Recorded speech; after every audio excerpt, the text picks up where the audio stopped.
जय जगन्नाथ।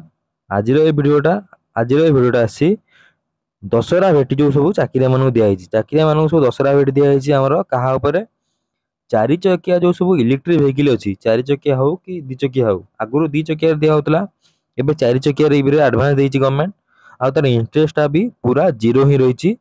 आपण मैंने चाहिए आराम से गोटे चारि चकिया भी 17 लाख 15 लाख भितर कि जहाँ जिते रेट देखिए आप आनीपर इंटरेस्ट पूरा जीरो रही।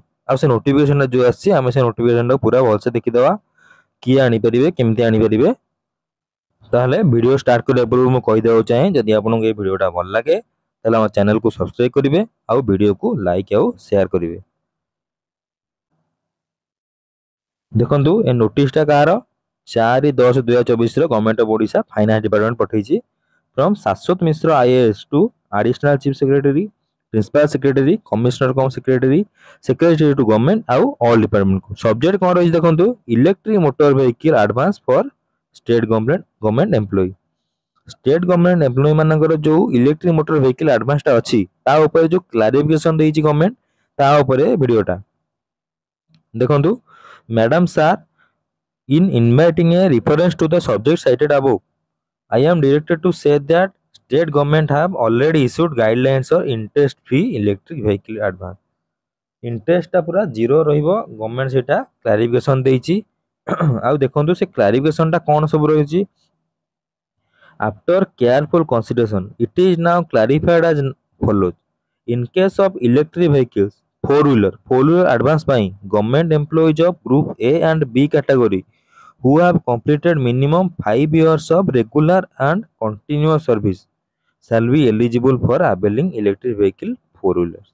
ताहले हमें कौन देखिले एटी जो ग्रुप खाली ए आउ बी ग्रुप जो माने 5 वर्षर चाकरी पूरा फुलफिल कर दैछंती से माने इलेक्ट्रिक वेहिकल फोर व्हीलर पई अप्लाई करि परिबे आउ से माने पाई परिबे जीरो इंटरेस्ट इलेक्ट्रिक वेहिकल।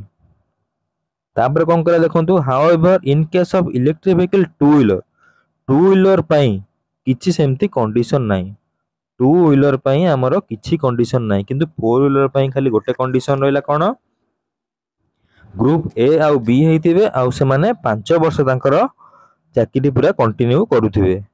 तापर देखंतु थर्ड पॉइंट कौन कहला the government employ who has already drawn an advance for purchase of electric vehicle and unable to furnish no due certificate from Principal Account General Odisha in respect of said advance shall not be eligible for availing subsequent advance। ता अर्थ कोन हला मने कर जे आगुरु हमर थरे advance नेइची किंतु से no due certificate ता देइनी ताले से कोन करिवो से ए लोन ता नेइ परिवो नाही। प्रथमे आपण कोन करिया पर जदि आपण प्रथमे लोन नेइचंती थरे से लोन टा को क्लियर करंतु तांको नो ड्यू सर्टिफिकेट देखांतु तापर आपण नेइ परिबे लोन।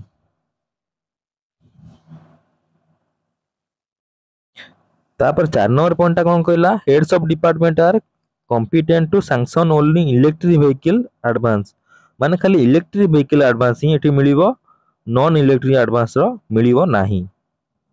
ताले आपण देखिले एठी सब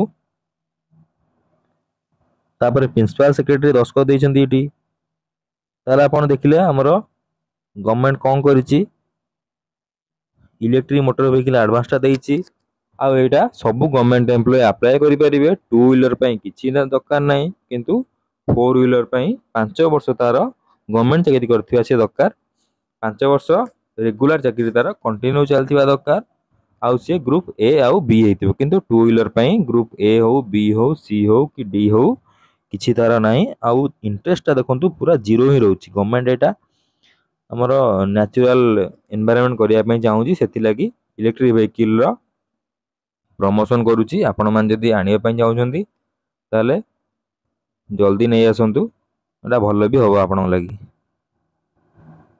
थैंक यू।